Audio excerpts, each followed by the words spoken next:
Hello friends, good morning. നമ്മളുടെ Kerala T V സീരിയലിലേക്ക് എല്ലാവർക്കും സ്വാഗതം. അങ്ങനെ അനന്യയും അനിരുദ്ധും കൂടി സംസാരിച്ചുകൊണ്ടിരിക്കുന്ന സമയത്ത് കുഞ്ഞിൻ്റെ കാര്യങ്ങളെപ്പറ്റി പറഞ്ഞു. അപ്പോൾ സ്വരമോളുടെ അമ്മയായി താനിവിടെ എന്നും കാണില്ലേ എന്ന് ചോദിച്ചപ്പം സ്വരമോളുടെ അമ്മയായി ഞാൻ എന്നും ഇവിടെ കാണും, പിന്നെ നമ്മൾ തമ്മിലുള്ള ആ ഒരു നിബന്ധനകളൊന്നും അനിരുദ്ധ് മറക്കാതിരുന്നാൽ മതിയെന്നും പറഞ്ഞ് അങ്ങനെയും കൂടി അങ്ങ് പറഞ്ഞു നമ്മുടെ അനന്യ. അങ്ങനെ ഇവർ രണ്ടുപേരും ആ കാര്യം സംസാരിച്ചിട്ട് അങ്ങോട്ട് പോയി. ഇത് കഴിഞ്ഞ് പിന്നെ കാണിക്കുന്ന അച്ചമ്മയാട്ടോ. അച്ചമ്മ അങ്ങനെ അവിടെ നിന്ന് ബ്ലൗസിന് കൊളുത്തു വയ്ക്കുകയോ മറ്റെന്തോ ചെയ്തുകൊണ്ടിരിക്കുന്ന സമയത്ത് സ്വരമോൾ അങ്ങോട്ടേക്ക് വന്നു. സ്വരമോൾ അങ്ങ് വന്നിട്ട് അച്ചമ്മയുടെ ചെവിയിൽ എന്തൊക്കെയോ രഹസ്യങ്ങൾ പറയുക. അപ്പോൾ അങ്ങനെ എന്നും പറഞ്ഞുകൊണ്ട് അച്ചമ്മ ഇങ്ങനെയല്ല പറഞ്ഞ് അച്ചമ്മ ഇങ്ങനെ തലയാട്ടുന്നു. ഈ സമയത്ത് കൊച്ചു ചോദിച്ചു, അച്ചമ്മയ്ക്കെല്ലാം ഓക്കെ അല്ലേ എന്ന് ചോദിച്ചു. എനിക്ക് കുഴപ്പമൊന്നുമില്ല എന്ന് സരസ്വതിയമ്മ പറഞ്ഞു. പെട്ടെന്നാണ് ശീതൾ അങ്ങോട്ടേക്ക് വരുന്നത്. ശീതൾ അങ്ങോട്ടേക്ക് വന്നപ്പോൾ എന്താ അച്ചമ്മയും മോളും കൂടി കൊച്ചുമോളും കൂടി ഒരു രഹസ്യം പറിച്ചില്ലെന്ന് ചോദിച്ചു. അപ്പോൾ അതൊക്കെ ഉണ്ട് എന്നും പറഞ്ഞിങ്ങനെ നിൽക്കുമ്പോൾ എനിക്കറിയാലോ കാര്യം എന്താണെന്നും പറഞ്ഞുകൊണ്ട് ശീതൾ. അപ്പോൾ സരസ്വതിയമ്മ പറഞ്ഞു, എനിക്ക് ഈ വക കാര്യങ്ങളൊന്നും വലിയ ഇഷ്ടമൊന്നുമല്ല, പിന്നെ നിങ്ങളെല്ലാവരും ചെയ്തോ, ഞാൻ കൂടെ ഉണ്ടാകും, അത്രേ ഉള്ളൂ എന്നും പറഞ്ഞ് സരസ്വതിയമ്മ എങ്ങനെ പറയാം. എന്തായാലും എന്തൊക്കെ ചെയ്യണമെന്നുള്ളത് ഞങ്ങൾക്കറിയാമെന്നും പറഞ്ഞുകൊണ്ട് ശീതൾ എന്നിട്ട് കൊച്ചിനെയും കൂട്ടിക്കൊണ്ട് അങ്ങോട്ടേക്ക് പോകണു. അവർ രണ്ടുപേരും പോയി കഴിഞ്ഞപ്പോൾ സരസ്വതിയമ്മ ഇങ്ങനെ ഇരിക്കുവാണ്. ഇതെല്ലാം കഴിഞ്ഞ് പിന്നെ നമ്മുടെ സുമിത്രയും മക്കളും എല്ലാവരും കൂടെ ഇരുന്ന് ഇങ്ങനെ സംസാരിക്കുക. അപ്പോൾ ആ വീട്ടിലേക്ക് വന്നതിനെ പറ്റിയും അതുപോലെ മറ്റു കാര്യങ്ങളെല്ലാം ഇങ്ങനെ സംസാരിച്ചുകൊണ്ടിരിക്കുന്ന സമയത്ത് പെട്ടെന്ന് ഈ സരസ്വതി അമ്മ, എൻ്റെ മോൻ നിനക്ക് ഈ വീട് മേടിച്ച് തന്നതുകൊണ്ട് ഇപ്പോൾ എന്തായാലും എല്ലാവർക്കും നല്ല സന്തോഷമായിട്ട് ഇവിടെ ജീവിക്കാം എന്നൊക്കെ പറഞ്ഞ് മകൻ മേടിച്ചു കൊടുത്തതിനെ പറ്റി ഇങ്ങനെ സരസ്വതി അമ്മ വീണ്ടും വീണ്ടും പറഞ്ഞുകൊണ്ടിരിക്കുന്നു. ഇത് കേട്ടപ്പോൾ എല്ലാവരും ഇങ്ങനെ തലയിൽ കയ്യും വെച്ച് അങ്ങനെ ഇരിക്കുക. കാരണം കേട്ട് തല ചെകിടിച്ചേ. അപ്പോഴേക്ക് അനിരുദ്ധ് പറഞ്ഞു, അച്ചമ്മ, ഇനി അച്ചമ്മ അതിനെപ്പറ്റി ഒന്നും സംസാരിക്കണ്ട, ആ വിഷയം നമുക്കിവിടെ വിടാം എന്ന് പറയുമ്പോൾ ആ വിഷയം എന്തിനാണ് നമ്മളിവിടെ വിടുന്നത്? ഉള്ള കാര്യമല്ലേ പറഞ്ഞത്. എന്തായാലും എൻ്റെ മകൻ കോടാനുകോടി രൂപ കൊടുത്ത് കൊടുത്തതല്ലേ സുമിത്രയ്ക്ക് വീട്, അതെന്തിനാ പറയാതിരിക്കുന്നത്? അത് പറയുന്നതല്ലേ നല്ലതെന്നും പറഞ്ഞുകൊണ്ട് അങ്ങനെ ഇരിക്കുന്നു. അങ്ങനെ ഇവർ സരസ്വതി അമ്മയോട് പറഞ്ഞിട്ടും സരസ്വതി അമ്മ ഇതൊന്നും കേൾക്കാതെ ഇവരുടെ ചെവി കടിച്ചു പറിക്കുന്ന രീതിയിൽ ഈ ഒരു അവകാശം പറഞ്ഞുകൊണ്ടേ ഇരിക്കാം. ഇതൊക്കെ കേട്ട് എല്ലാവരും അടുത്ത് ഇങ്ങനെ ഇരിക്കുമ്പോഴത്തേക്കും നമ്മുടെ സ്വരമോളും അനിരുദ്ധും കൂടി ഇങ്ങനെ പറയട്ടെ എന്നൊക്കെ പറഞ്ഞുകൊണ്ട് ഇങ്ങനെ കണ്ണുകൊണ്ടും ഒക്കെ ഇങ്ങനെ കാണിക്കുന്നു. അപ്പോൾ സുമിത്ര അത് ശ്രദ്ധിച്ചു. എന്താ ഡാഡിയും മോളും കൂടെ ഒരു രഹസ്യം പറിച്ചില്ലെന്ന് അന്നേരം സുമിത്ര ചോദിച്ചു. അത് പിന്നെ എനിക്ക് ഉറക്കം വരുവാണെന്ന് പറഞ്ഞു കൊച്ച്. ഉറക്കം വരികയാണെങ്കിൽ എന്താ, അതിനിപ്പോൾ മോളെന്തിനാ, മോള് പോയി കിടന്നോളാൻ പറഞ്ഞു. അപ്പോൾ അനന്യ പറഞ്ഞു, അതല്ലമ്മേ, എനിക്ക് കുറച്ച് പേപ്പേഴ്സും കാര്യങ്ങളൊക്കെ നോക്കാനായിട്ടുണ്ട്, അതുകൊണ്ട് അവളിന്ന് അമ്മയുടെ കൂടെ മുറിയിൽ കിടന്നോട്ടെ. അതാണോ, അതിനിപ്പോൾ എന്താ കുഴപ്പം, അച്ഛമ്മയുടെ മോളെ കിടത്താലോ, വാ എന്നും പറഞ്ഞ അച്ഛമ്മയും ആയിട്ട് സുമിത്രതേ കൊച്ചുമോളെ വിളിച്ചുകൊണ്ട് അങ്ങ് പോവുകയാണ്. അങ്ങനെ അവരങ്ങ് പോയി കഴിഞ്ഞപ്പം അനിരുദ്ധേട്ടാ, മോള് അമ്മയോടൊന്നും പറയില്ലല്ലോ അല്ലേ എന്ന് പൂജ ചോദിച്ചപ്പം അത് ഓർത്ത് പേടിക്കേണ്ട, അവളൊന്നും പറയില്ല, എല്ലാം അവൾ ഏറ്റു എന്നും പറഞ്ഞ് അനിരുദ്ധ് ഇങ്ങനെ പറയണു. അത് കഴിഞ്ഞ് പിന്നെ സുമിത്രയും മോളും കൂടെ പോയി കിടക്കുക. അങ്ങനെ കിടക്കുമ്പോൾ കൊച്ചു പറഞ്ഞു, എനിക്ക് കഥ പറഞ്ഞു തരണം അച്ഛമ്മ എന്ന്. കഥ പറഞ്ഞു തരാമല്ലോ, എൻ്റെ മോൾക്ക് ഏത് കഥ വേണമെങ്കിലും അച്ഛമ്മ പറഞ്ഞു തരാമല്ലോ എന്നും പറഞ്ഞ് അങ്ങനെ രണ്ടുപേരും കൂടെ കയറി കിടക്കുന്നു. എന്നിട്ടൊരു രാജകുമാരിയുടെ കഥ സുമിത്ര പറഞ്ഞു കൊടുക്കുകയാണ്. ഒരു രാജകുമാരിയുടെ ജീവിതവും അവളുടെ ജീവിതത്തിൽ അവൾ അനുഭവിക്കേണ്ടി വന്ന കഥയും അതിനുശേഷം അവൾക്ക് ജീവിതത്തിൽ മറവി സംഭവിച്ച കാര്യങ്ങൾ, സ്വന്തം ജനിച്ച ദിവസം പോലും സ്വന്തം പിറന്നാളും എല്ലാവരെയും മറന്നുപോയി, അങ്ങനെയൊക്കെയുള്ള കാര്യങ്ങളൊക്കെ പറഞ്ഞുള്ള ഒരു കഥ. അപ്പോൾ ചുരുക്കം പറഞ്ഞാൽ സുമിത്രയെ സംബന്ധിച്ചിടത്തോളം ഉള്ളൊരു രീതിയിലുള്ള കഥയാണത്. കൊച്ചിനോട് അതൊക്കെ പറഞ്ഞു. അതങ്ങനെ പറഞ്ഞുകൊണ്ടിരിക്കുമ്പോൾ നമ്മുടെ സുമിത്രയോട് കൊച്ചിങ്ങനെ സംശയങ്ങൾ ചോദിക്കുവാണ്. കുറച്ച് കഴിഞ്ഞപ്പോഴത്തേക്കും എന്താ, കൊച്ചു കഥ കേട്ടുകൊണ്ട് ഇങ്ങനെ കിടക്കുന്നു. സുമിത്ര കഥ പറഞ്ഞ് കിടന്നുറങ്ങിപ്പോയി. അയ്യോ പാവം രാജകുമാരി. എന്നിട്ട് ആ രാജകുമാരിക്ക് എന്താ പറ്റിയേ എന്ന് ചോദിച്ച് കൊച്ചിങ്ങനെ നോക്കുമ്പോൾ സുമിത്ര നല്ല ഉറക്കം. അപ്പോൾ കൊച്ചിങ്ങനെ സുമിത്ര ഉറങ്ങിയോന്ന് നോക്കിയിട്ട് അവിടെ നിന്ന് ലൈറ്റ് ഓഫാക്കിയിട്ട് ഇറങ്ങിപ്പോയി അവരോടെല്ലാവരോടും ചെന്ന് പറഞ്ഞു. കുറച്ച് കഴിഞ്ഞപ്പോഴേക്കും അവരെല്ലാവരും കൂടി ഇരുട്ടത്ത് ഒരു ടോർച്ചിൻ്റെ വെട്ടത്തിൽ, അതായത് അത്രയും പേരുടെ ടോർച്ചും തെളിച്ച്, മൊബൈലിലെ ടോർച്ചും തെളിച്ച് എല്ലാവരും വന്ന് സുമിത്രയുടെ റൂമിൽ ഇങ്ങനെ നിൽക്കുക. അപ്പോൾ സുമിത്രയെ ഇങ്ങനെ വിളിച്ചു കഴിഞ്ഞപ്പോൾ സുമിത്ര കണ്ണ് തുറന്ന് നോക്കിയപ്പോൾ കുറേ വെട്ടങ്ങൾ മാത്രം. സുമിത്ര ഇങ്ങനെ എന്നിട്ട് ആകതായി വേഗം എഴുന്നേറ്റ് നോക്കിയപ്പോഴും ഇരുട്ടത്ത് ഇങ്ങനെ ടോർച്ച് വെട്ടങ്ങൾ ഇങ്ങനെ മിന്നി തിളങ്ങുന്നു.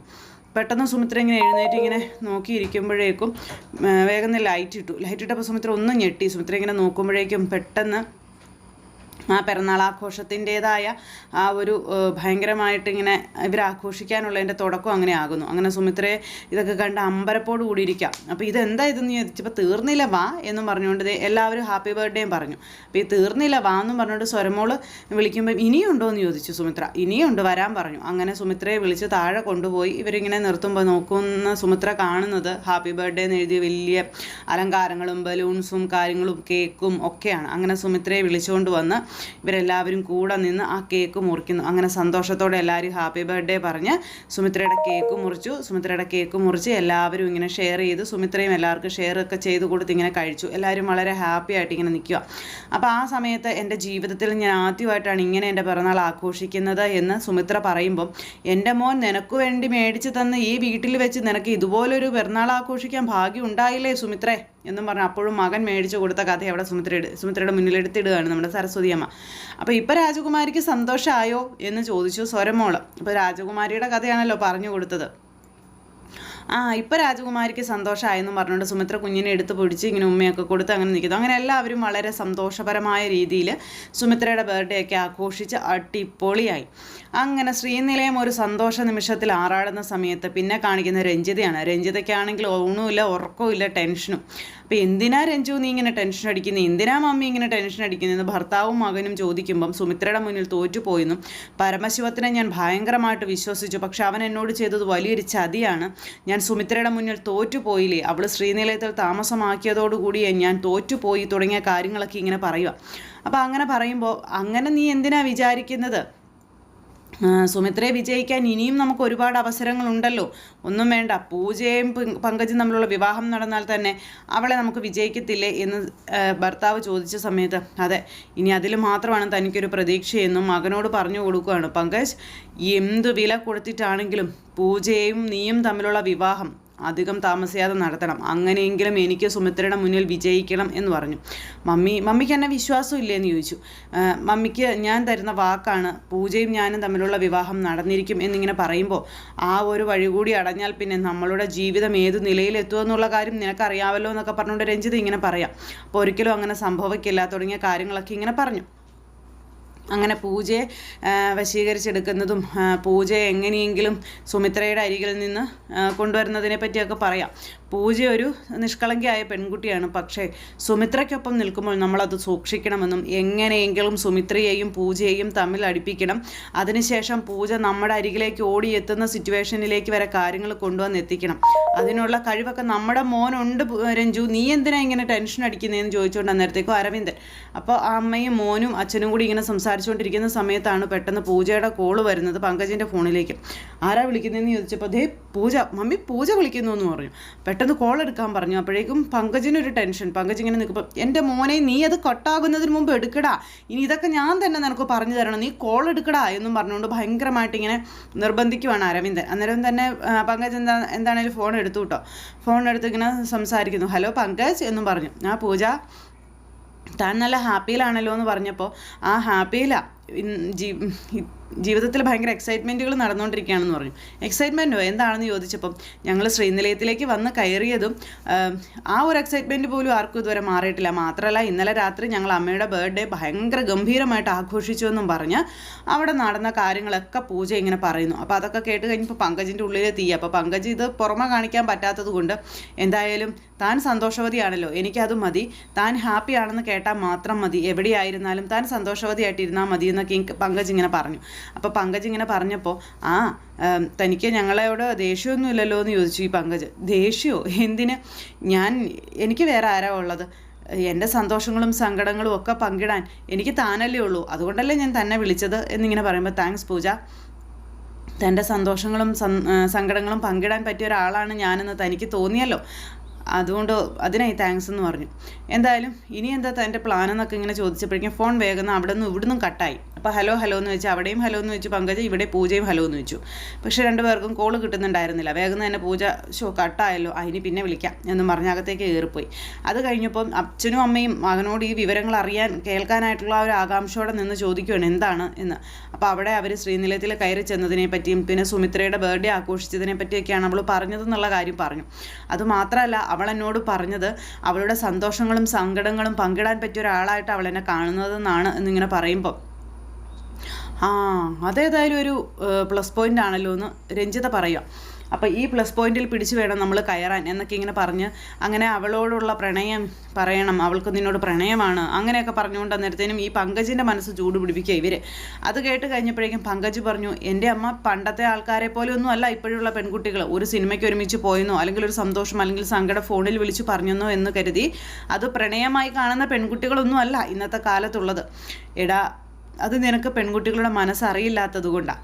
പെൺകുട്ടികളുടെ മനസ്സിൽ ചില നിഷ്കളങ്കമാണ്. അവരുടെ മനസ്സിൽ ഒരാളോടൊരു ഇഷ്ടം തോന്നിയാൽ അത് ഉള്ളിൽ പതിഞ്ഞു കിടക്കും.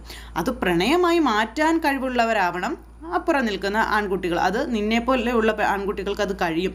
അവളുടെ മനസ്സിലെ ഈ ഒരു ഇഷ്ടം അത് പ്രണയമായി നീ മാറ്റിയെടുക്കണം, അതിന് നിനക്ക് സാധിക്കും എന്നും പറഞ്ഞുകൊണ്ട് ഇങ്ങനെ പറയാം.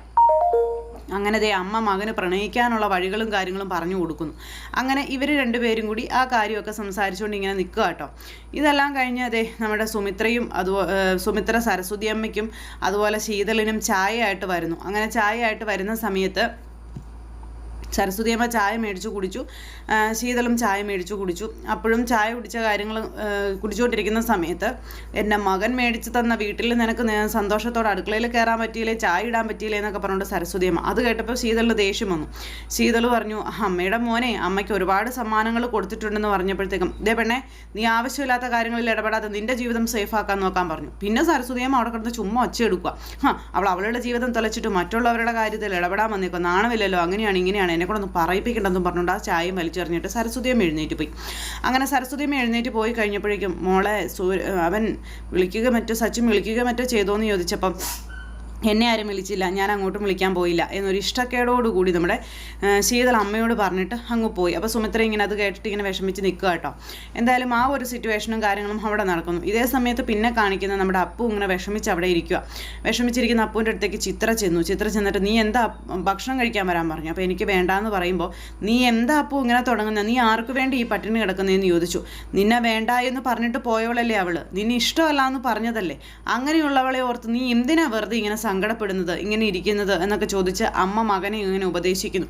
അപ്പോൾ അമ്മ ചോദിക്കുന്നതിനൊന്നും നമ്മുടെ അപ്പുവിൻ്റെ ഉള്ളിൽ ഉത്തരങ്ങളില്ല. അപ്പുവിന് പൂജയെന്ന് പറഞ്ഞാൽ അത്രയ്ക്ക് ജീവനാണ്. അപ്പോൾ അങ്ങനെ ഒരു സിറ്റുവേഷൻ, അങ്ങനെ ഒരു കഥയും കാര്യങ്ങളും ഒക്കെ കാണിച്ചുകൊണ്ടാണ് ഇന്നത്തെ നമ്മുടെ കഥ അവസാനിച്ചിട്ടുള്ളത്. എല്ലാവരും കാത്തിരുന്ന് കാണുമെന്നുള്ള പ്രതീക്ഷയോടെ നിർത്തുന്നു. അടുത്ത സൂപ്പർ ഹിറ്റ് കഥയുമായി കാണുന്നത് വരെ എല്ലാവർക്കും നന്ദി. So again take care, bye bye.